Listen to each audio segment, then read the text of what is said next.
आज हम भूगोल में बहुत से सिद्धांत हैं। कौन कौन से सिद्धांत सबसे प्रसिद्ध हैं तथा किस क्षेत्र के लिए हैं, उनके बारे में आज अपन जानकारी देंगे, जो सभी भूगोल के सभी विद्यार्थियों के लिए बहुत ही महत्वपूर्ण जानकारी है कि भूगोल से संबंधित कौन कौन से सिद्धांत हैं। चाहे वो पृथ्वी की उत्पत्ति से संबंधित हो, चाहे ज्वार भाटा से संबंधित हो, चाहे महाद्वीप व महासागरों के निकल से संबंधित हो, चाहे पर्वत निर्माण से संबंधित हो, चाहे ढाल से संबंधित हो, चाहे प्रवाल भित्तियों से संबंधित हो, चाहे वर्षा से संबंधित हो, या राजनीतिक भूगोल से संबंधित हो, या नगरीय भूगोल से संबंधित या अन्य।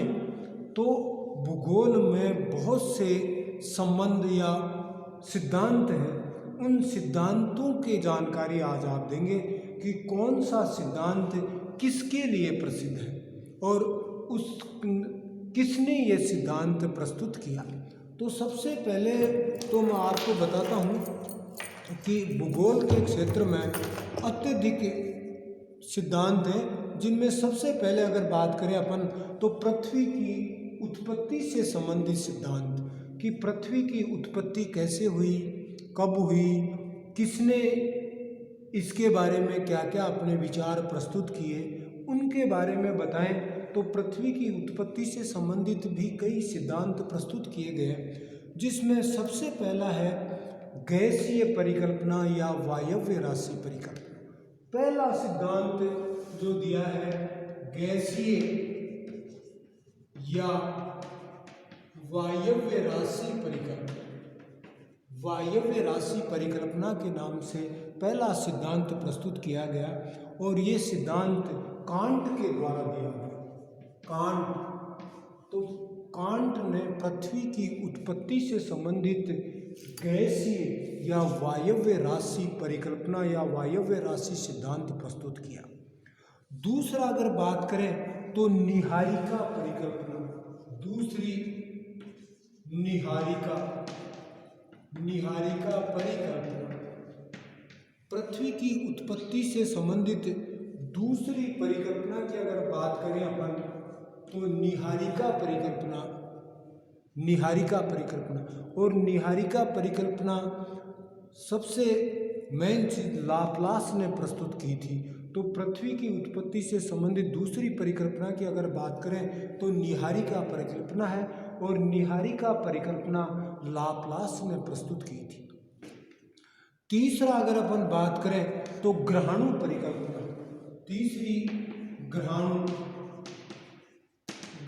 परिकल्पना, और पृथ्वी की उत्पत्ति से तीसरी परिकल्पना जिसकी अपन बात कर रहे हैं ग्रहाणु परिकल्पना, और ग्रहाणु परिकल्पना चैम्बरलेन व मोल्टन ने प्रस्तुत की थी।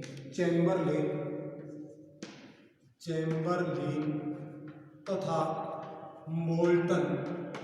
मोल्टन ने ये प्रस्तुत की। उसके बाद में अगर बात करें तो चौथी ज्वारीय परिकल्पना जो जेम्स जीन्स और जेफरीज ने दी थी। चौथी परिकल्पना की अगर बात करें तो ज्वारीय परिकल्पना, चौथी ज्वारीय परिकल्पना जो जेम्स जीन्स तथा जेफरीज ने प्रस्तुत की थी। तो इस फिर उसके बाद में बात करें द्वैतारक परिकल्पना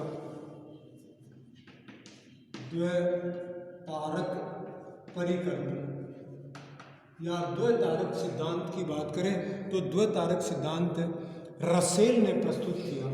रसेल और छठी अगर परिकल्पना की अगर या सिद्धांत की अपन बात करें तो छठा सिद्धांत है big bang theory. Big bang सिद्धांत और बिग बैंग सिद्धांत के प्रमुख समर्थक जॉर्ज लेमेंटर थे। जॉर्ज लेमेंटर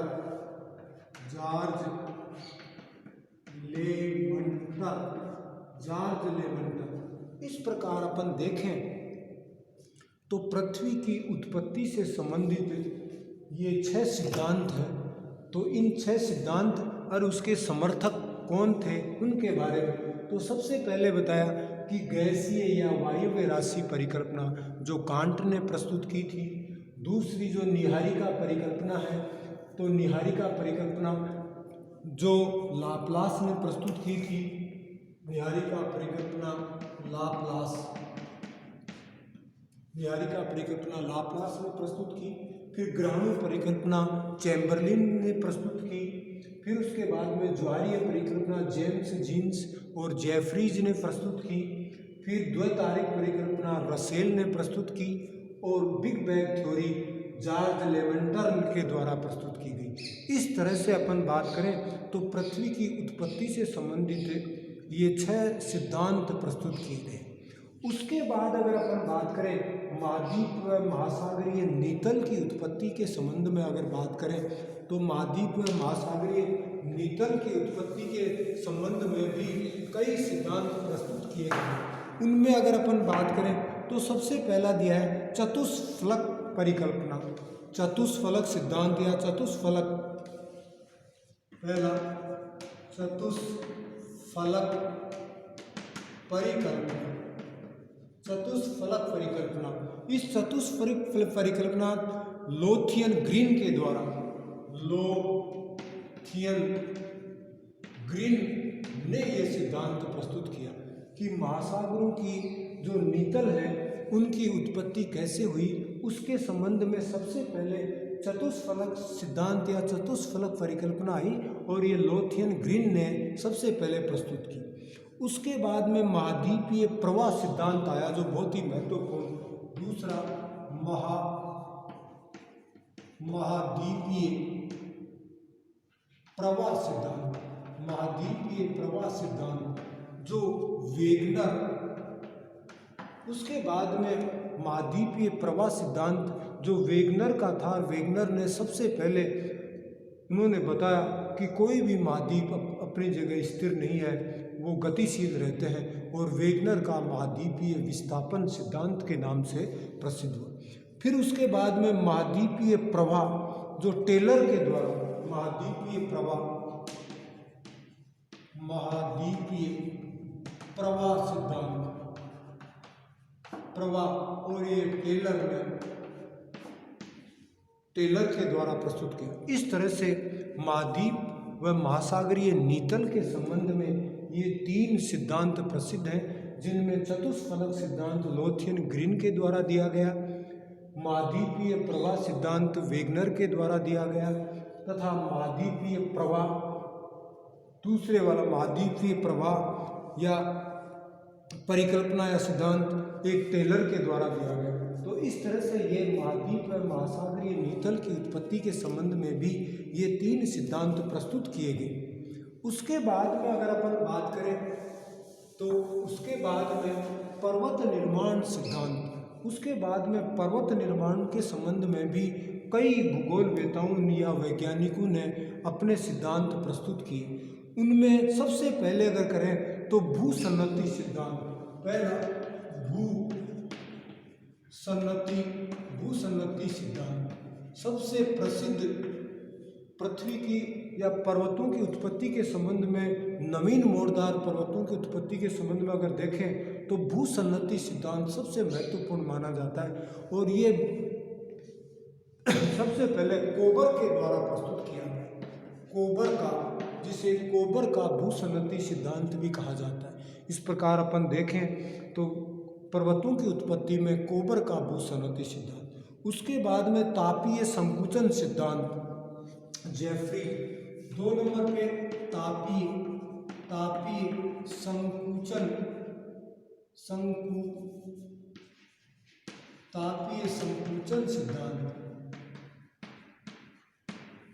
तापीय संकुचन सिद्धांत आया और तापीय संकुचन सिद्धांत में जेफरीज ने दिया।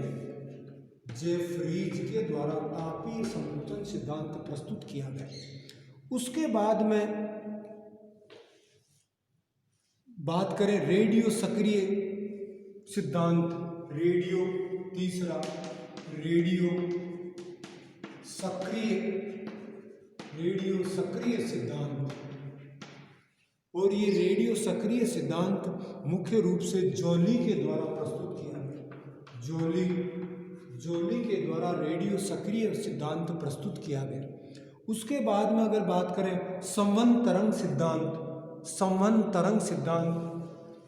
चौथा संवहन तरंग सिद्धांत जो होम्स के द्वारा प्रस्तुत किया गया। तो संवहन तरंग सिद्धांत होम्स का संवहनीय तरंग सिद्धांत प्रस्तुत किया गया। इस प्रकार अपन देखें तो होम्स ने तरंग सिद्धांत प्रस्तुत किया तथा उसके बाद में प्लेट विवर्तनिकी सिद्धांत और लास्ट में सबसे बाद में आया प्लेट विवर्तनिकी सिद्धांत जो हेरी हेस के द्वारा प्रस्तुत किया। प्लेट विवर्तनिकी सिद्धांत, पांचवा प्लेट विवर्तनिकी सिद्धांत और ये हेरी हेस के द्वारा प्रस्तुत किया गया। इस तरह से अपन देखें तो पृथ्वी की उत्पत्ति से संबंधित, महाद्वीप और महासागरों की नीतल की उत्पत्ति से संबंधित तथा पर्वत निर्माण से संबंधित कई तरह के सिद्धांत प्रस्तुत किए गए। और इन सिद्धांतों के बारे में उन्होंने बताया किस तरह से पृथ्वी की उत्पत्ति हुई, किस तरह से महाद्वीप और महासागरों के नीतल की उत्पत्ति हुई और किस तरह से पर्वतों की उत्पत्ति हुई। पर्वतों की उत्पत्ति के संबंध में तथा महाद्वीप और महासागरों के नीतल की उत्पत्ति के संबंध में तथा पर्वत निर्माण और पृथ्वी की उत्पत्ति के संबंध में इस तरह से आपको ये कई सिद्धांत प्रस्तुत किए गए। इन सिद्धांतों के समर्थक कौन कौन से थे और किस तरह से उन्होंने अपनी बात प्रस्तुत की ये आगे बताएं। परंतु सबसे पहले अब ये तीन चीज़ें पृथ्वी की उत्पत्ति से संबंधित, महाद्वीप तथा महासागरों के नीतल से संबंधित तथा पर्वत निर्माण से संबंधित आपको ये सिद्धांतों के बारे में बताया और कौन से सिद्धांत के कौन समर्थक या कौन उसके विचारक थे उनके बारे में आपको ये चीज़ें बताई। अब आपके लिए ये टॉपिक बहुत ही महत्वपूर्ण, अगर अपन देखें तो क्लास के साथ साथ कंपटीशन के हिसाब से भी अगर देखें तो ये सिद्धांत के बारे में आपको बहुत ही ध्यान से पढ़ना है तथा ये बहुत ही महत्वपूर्ण टॉपिक माना जाता है। इसलिए आपको ये वीडियो देखना जरूरी है तथा भाई कौन सा सिद्धांत किसके द्वारा प्रस्तुत किया गया इसमें ये चीज़ें बताएंगे। बहुत बहुत धन्यवाद, थैंक यू।